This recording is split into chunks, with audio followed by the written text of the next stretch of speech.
And We're good? yep. Okay. Hi, everybody. Teresa came on or asked me this morning if I would do a video about what it was like growing up as an adopted child. Um, I will refer to uh, the biological as the sperm donor, and I will refer to my adopted dad as dad. First thing I want to do is my brother and sister, Francis and Michelle. I really hope you guys don't take any offense to anything I say here. I love you guys. You guys made such a huge impact on my life, and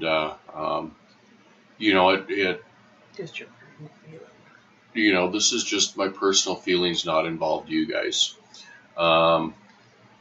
When my parents met in Honolulu, Hawaii, and they got married. My little sister was born right away. We moved to Wyoming when I was just before my 5th birthday. And one of the things I couldn't understand was when I did start school is I kept hearing I had a different last name, that Heidi was not my legal last name, and that's one of those things you find out in school. And I wasn't legally adopted until I was over 11 years old, and I just found out recently because when you're that young and when it was that many decades ago, everything kind of blends together. And once I hit teenagehood, I always felt like the bastard stepchild. I knew a little bit that of kind of what happened, but I've always heard that there are 3 sides to the truth. There's his side, there's her side, and then there's the actual truth.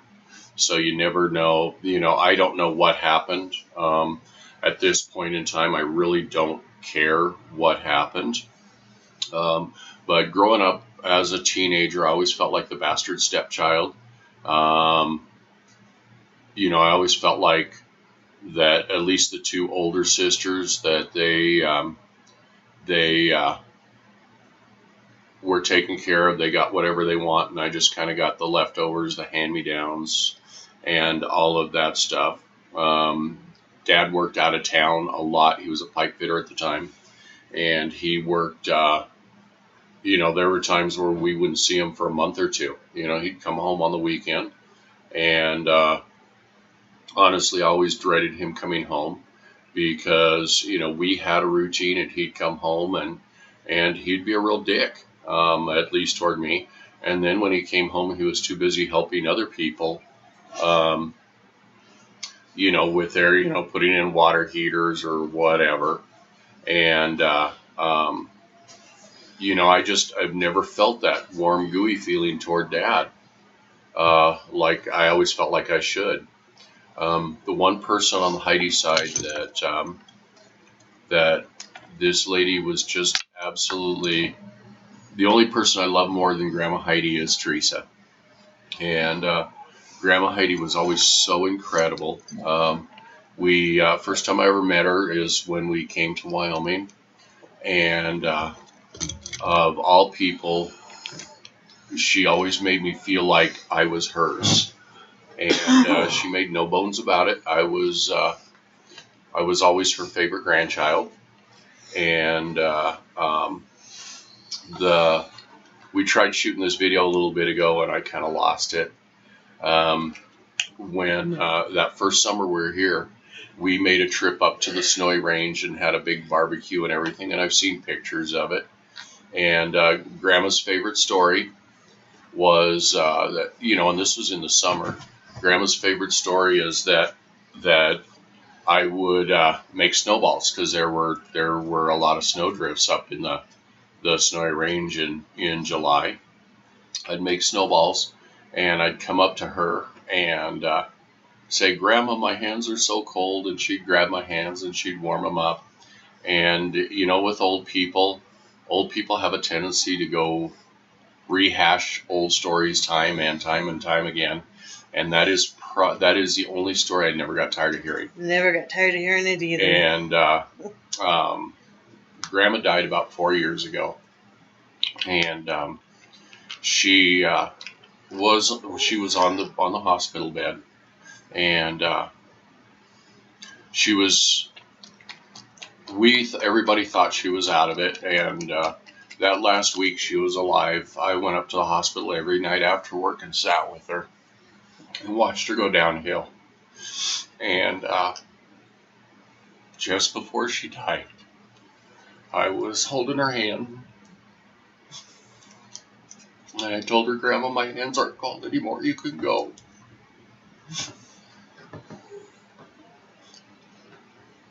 And I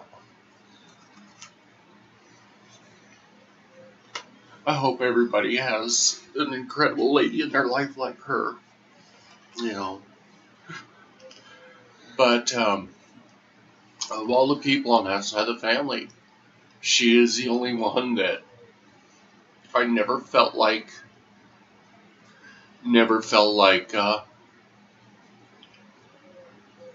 I wasn't her real grandchild. And then about, and that I kind of got off the subject. But about 10 years ago, Teresa and I were taking a trip up to Deadwood, and Mom kind of threw an offhand comment out about well, your uncle lives up there, and that was all she said. So Teresa and we made the trip up to Deadwood, and once we got checked into our hotel, I grabbed the phone book, and Spearfish is just not very far from Deadwood. And so I looked in the Spearfish phone book, and I found my aunt and uncle's name in there. And I debated back and forth and whether to call them or not, if that was a can of worms. And I think I debated back and forth for well over a day. And finally Teresa said, "Hey, you won't know until you try." And so I went ahead and called, and they answered right away. And Ed and Nancy they were such wonderful people. And to make a long story short, they end up helping me get in contact with my brother, actually first my sister Michelle, and then my brother Francis. And, I've got a lot of anger issues with this whole thing. I won't rehash the situation on what happened. Just toward your sperm donor. Yeah, just toward him. Not anybody else. No, not anybody else. One of the things I can understand is I've been in contact with a lot of people from that side. And when they find out that I do not want to have contact with him, I keep hearing, "Oh, but he's changed." And, how do I know that? I never had the opportunity. I did get a phone call from him and an email from him. And, I was told, "Oh, yeah, I tried to find you. I didn't know where you were at," but his aunt and his brother knew where we lived, because I remember as a kid, they would stop by. You see these warm, gooey, "Oh, I found you after all these years," reunions on TV, and all they do is just piss me off. I am very, very grateful that I did find my brother and my sister, and unfortunately that sets off other anger issues about, I missed out so much with them, and it's kind of scary how much, especially Francis and I are alike.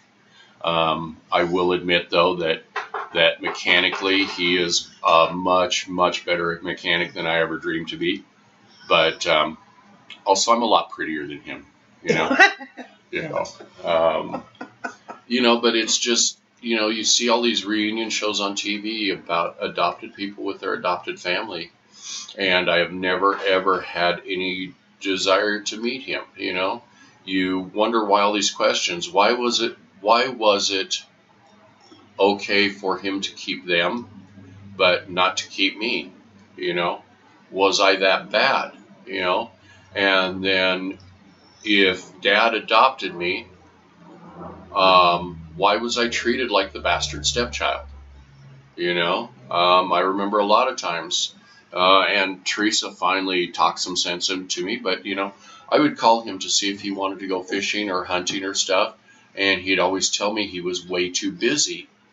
And then I found out after the fact that, he'd be taking my niece or my nephews out fishing, or he would take a friend of his out hunting, and on the same day I asked him if he and I could go. And finally Teresa talked to me and she said, all you're doing when you keep trying is you're just upsetting yourself even more. She wasn't bad mouthing him. She was just pointing out the truth. It's just too painful to see you almost begging him. Yeah. Yeah. And then after I retired from the grocery store, I went to work as a manager for a convenience store, which absolutely sucked. My hat's off to the people who can do that, and the people that can do that without any kind of antidepressant medication or anger control issues. But the 1C store I worked at for the last year was just a couple blocks from Dad's apartment. And he would stop in. Nice. That was hot, baby. He would stop in just pretty much every single day. And, at first I thought, well, maybe this is on the road to repairing this relationship. And when I quit and went into car sales, I think I told Teresa, I'll never hear from him again. And that's what I'd figured out. The only reason he was stopping in the store is because he always did before, and it was just convenient. He always put on a great show about, oh, my son, and it's been almost 3 years since I've left that store, and he has never contacted me.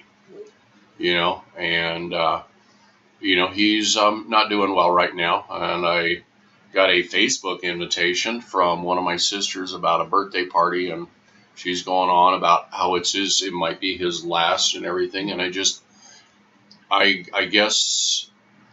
I'm kind of upset because it makes me feel like my feelings are irrational, unfounded, and this and that.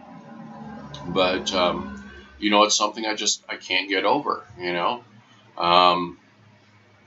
you wonder about yourself, okay? Most people, if they're unlucky, they're rejected by one dad, and, I've been lucky enough to be completely and totally rejected by two dads, so when and I adopted the girls, I think Kim was 3 and Crystal was 5. Yeah. And I adopted them. The cool thing about that was the judge that oversaw my adoption when Dad adopted me was the same judge that oversaw the adoption when I adopted the girls. And I remember when I was being adopted, I know he seemed ancient then, and then you figure 30 years later. But actually, it wasn't that many years later when you found out. Well, that's true. It was less than 20. Yeah. But, like I said, these warm, gooey feelings of, oh, you're my real dad. I've just, I have never ever felt them. I think it's important for people to stop and realize that you don't think about what that person went through as a child, wondering why they weren't good enough to be kept when they find out they have siblings, or what this innocent newborn baby could have done, to be rejected, and they want to kind of bypass all those years of this person growing up and not having that. Yeah. Yeah. So, and that's what, when Teresa and I got together, there's some things that I wanted to, and both of us wanted to break the cycle, because she was abused as a child a lot, and we didn't want to pass on down those family traditions, and like I said, I'm sorry, I'm kind of rambling here. I'm always amazed that I am not a lot more screwed up than I am, and I don't know why that is. A lot of it is, Teresa helps me work through a lot of this stuff. Oh, you're doomed. And do what? You're doomed then. And like I said, with Grandma Heidi in my life, she was the one person that as I was growing up, that didn't make me feel like an outsider. His Grandma Heidi was awesome. You would walk in a room, and I mean, she just loved me dearly too. And she would hold your hand, and we might sit there in silence, and you just felt total love and peace. Yep. Yeah, she was the coolest person I've ever met. Yep, she's the coolest person I've ever met. And I work hard on being as accepting and understanding as her. And when I was growing up, she was 12 foot tall, and she could fly, and she could pick up a building with one hand and move it at the same time, cooking a 12-course meal and having a conversation with me. And I think that's part of the reason why I love Teresa so much, is because, a lot of her attributes are very similar to Grandma Heidi. And, but... We're short, plump, and we can cook. Well, yeah, and that's what I remember. I remember Ballpark Frank, huh? When you cook them. And I remember, crap, I forgot where I was going with this. But, it was just, like I said, she was the only family member that didn't make me feel like an outsider, and, I hope everybody has a person like that in their life. But, things like genealogy and stuff like that, I really don't give a crap about. Well, you loved your paternal grandparents. To learn more about them. Yeah, I wish I could have met them. How your grandmother on that side was an orphan. Yeah. And Yeah. Yeah. Was it grandmother or great grandmother? Would have been great grandmother. Would it have been your great grandmother? Yeah. Okay. They found her. They found her in Hawaii when she was 3 years old, and they knew she was Chinese, but they had no idea how she got there, or anything like that. And I'd love to find out more about that side of the family, but there's a lot of people on that side that as soon as they find out I want nothing to do with my sperm donor, then they've I've been kind of lost and forgotten. Yeah, then he just gets the silent treatment. Yeah.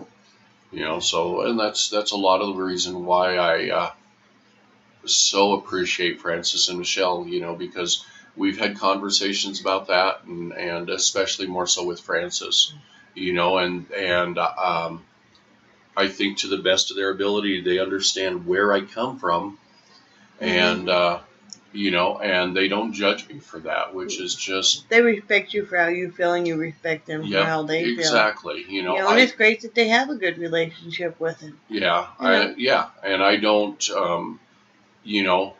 I'm really grateful that they have a good relationship with him, and so that's kind of my feelings on adoption. I just, I question open adoptions. If they work, great, but it's not every kid wants to go through that. Well, I just want everybody to know that my husband is a very, very loving man, and it's kind of like with his dad, and I know it may sound cold-hearted that even though his dad isn't doing well, that